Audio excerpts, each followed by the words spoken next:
Israel Iran வாரால நம்ம சந்திக்கக்கூடிய 3 பாதிப்புகளை பத்தி பார்ப்போம். சொல்லின் சுவை கேட்க வந்த சொந்தங்களே, இது உங்க கவியின் குரல்.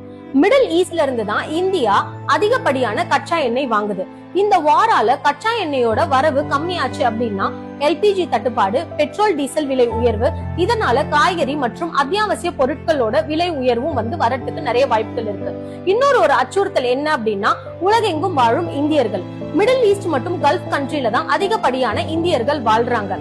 ஈரான் என்ன பண்றாங்க அப்படின்னா, middle east and gulf countries target வைக்கிறாங்க. உங்க எல்லாருக்கும் ஒரு சந்தேகம் இருக்கலாம், ஈரான் ஏன் அமெரிக்கால போயிட்டு போர் பண்ணக்கூடாது? ஏன்னா அமெரிக்கா போய் போர் பண்றதுக்கான பொருளாதாரம் ஈரான் கிட்ட கிடையாது. அதனால அவங்களுக்கு நியர்பையா இருக்க கல்ஃப் மற்றும் மிடில் ஈஸ்ட் அவங்க டார்கெட் பண்றாங்க.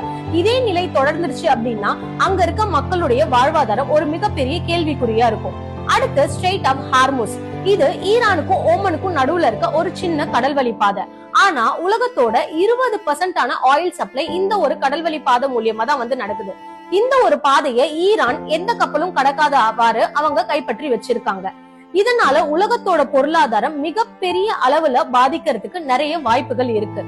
போர் எங்கேயோதான் நடக்குது, ஆனா அதோடைய விளைவுகள் நம்ம வீட்டு கணக்கு புத்தகத்துல வரைக்கும் வரும்.